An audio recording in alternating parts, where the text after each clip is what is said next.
That's where pretty much everyone goes to find sound. What's going on YouTube? Taylor Print is back here with another video, and this is going to be a pretty interesting one. I definitely want to hear your guys' opinions down below. So yeah, let's just get into it. So last week in the producer community, there was some drama on the timeline. So if you guys know who Oz is, he pretty much just tweeted out that he was looking for drum kits to buy, like which producers had the cool drum kits or where he should go to buy good ones. And Mike Dean, legendary, if you know who Mike Dean is. If you don't, definitely go check him out.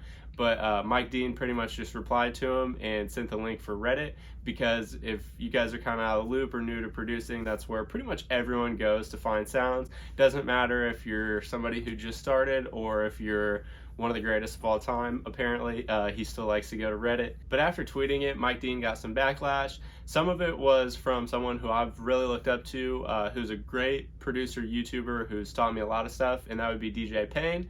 And he made some very valid points. He was pretty much saying Reddit is filled with drum kits that are like stolen and just uploaded by random people. So like so-and-so will buy a drum kit from like Pyrex Whippa and then go and upload that kit to Reddit so everybody else can have it, which isn't really fair because they're taking something that Pyrex has created and giving it away for free, which in my opinion is really lame.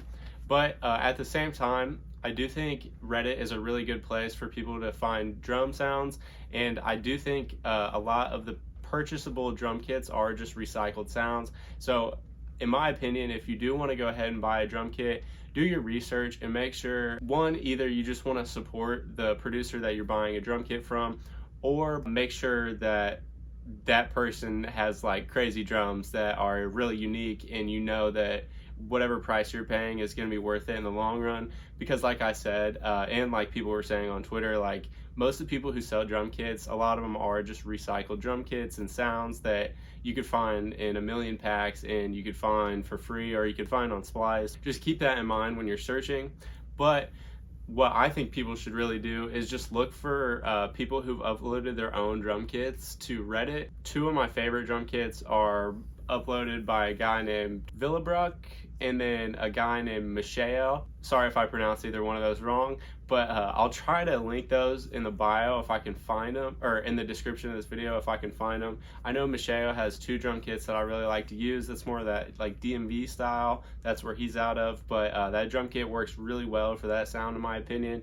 And there's a clap that I use in there that's like my go-to.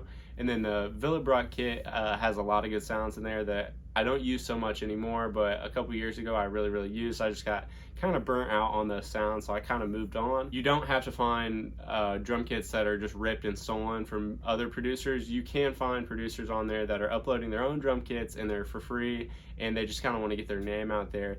So that's what I recommend doing. You can pretty much always find people giving stuff away for free, especially like on Twitter. People are doing free giveaways just for follows or retweets or whatever. So it's always good to give somebody exposure and get something from them, because at the end of the day, if you're using somebody's sounds and products, you do want to give them a little bit of support just to be nice.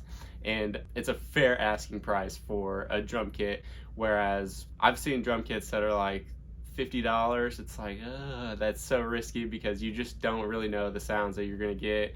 And like I was saying earlier, you could just buy a kit that sounds like something that you already have 40 copies of in your laptop. So yeah, that's pretty much my take on this opinion. I'm really curious to see what your guys' opinions are. I know this is kind of something that people disagree with about ethics and morals, just stealing drum kits and stuff. And I do think it's really lame to buy somebody's drum kit and then put it out there online to where other people can download it.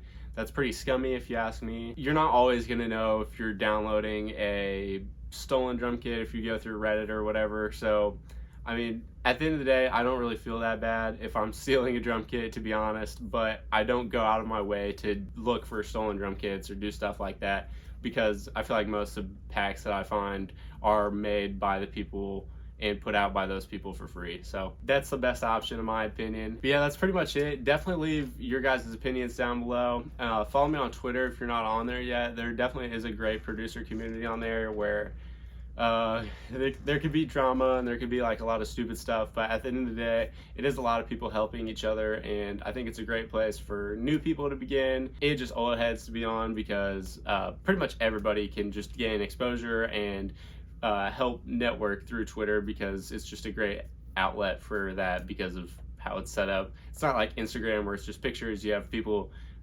really commenting and conversating and letting out their ideas, so it's much more of an open thought space. But yeah, that's enough of that. Thank you guys again for watching. If you could hit that like and subscribe, I'd really appreciate it. We will see you next week. Have a good New Year's.